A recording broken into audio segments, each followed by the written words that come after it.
Hello, welcome to Chakra Chats with Patty Kikos. Thank you for joining me today.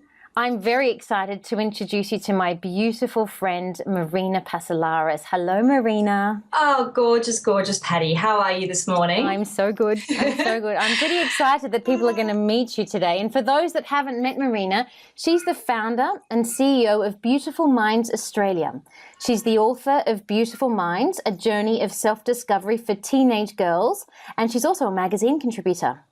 Now, after 14 years of working in the modelling industry as a makeup artist, model booker and educator for some of the top agencies in South Africa, London, Germany and Australia, her love for this industry started to curdle. Marina wanted to help those girls and women to feel better about themselves and to make them realise that there was so much more to them than just lipstick and diets. She took a leap of faith, right? Absolutely. And she wrote and developed a program called Beautiful Minds, which is now Australia's leading provider of confidence and self-esteem education for young women aged 11 to 17.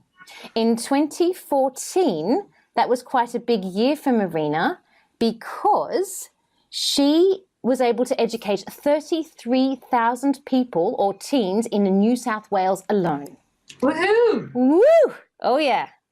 With workshops run in 8 locations around Australia, sessions delivered at schools in New South Wales, Victoria and Adelaide, and an annual event sponsored by Girlfriend Magazine, Westpac Bank, Sony Mobile, Fujifilm, Instax, SOS Rehydrate, Brent Street, Sony Music and the Stellar Network. The one-day event supports the Sony Foundation's You Can charity and assists teens with cancer. With the ever-growing trend of our teens accessing online content, Beautiful Minds have recently launched an international online media hub called Be You.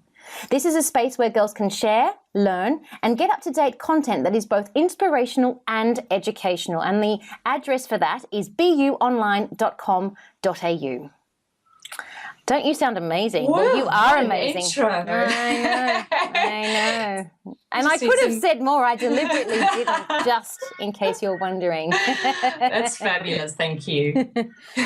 Well, I feel very blessed to have Marina as part of the Chakra Chat series, specifically because I think that she's got some incredible tips to share with us regarding the energy center that helps us with our knowledge and our wisdom. And not only does Marina embody the balanced crown chakra archetype, she's also brimming with many ideas, aren't you?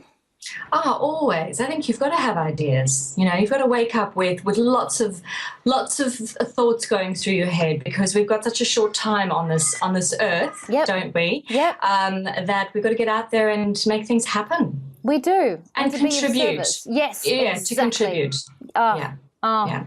Oh, great minds. Ah, There they you do go. think alike. Yeah, I know. Just the amount of puns that you and I can potentially use with the word beautiful minds, I know. I have to hold myself back. I know, it's a bit like that. But no, it is. It is definitely being of service. I think that's a very important thing. And it's the same with the work that you do. You know, I think if you can get out of bed in the morning and feel that you've contributed to your community in any way, way, shape or form, you sleep a lot better at night. Yes. Well, this is important to me. And this is how you and I bonded because of our mutually intense Mediterranean personalities, our united passion to empower women, our love for feta cheese and olives. Oh, yes. Yeah, let's talk about that another time. But before we go into more of the fabulous work that you do, can you tell us a little bit about your journey before you moved to Australia?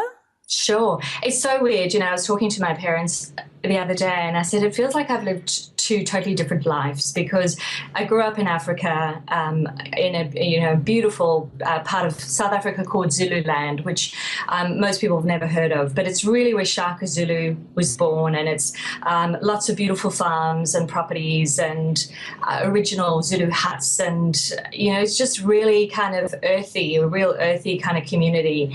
And I was very lucky because we had cousins and aunts and uncles. My grandparents lived, 4 doors down the road. Oh, you're lucky. So there was a lot of support. I just felt that, the entire community kind of helped raise us, which is the way that it should be. Right. And growing up in a small community, I always felt very very loved and very cared for. And I think just as time went on, we realized, unfortunately, that Africa was not a place that we could remain living long term for safety reasons. How old were you? When we moved, I was 22. And it all just sort of happened so suddenly. It was a very difficult time to actually immigrate for everyone in the family, because my dad was 65 at the time, and that's very old to start all over again in terms of starting in a new country. But definitely at 22, I just started dating someone that I was quite crazy about. I just finished uni, so I had all my friends.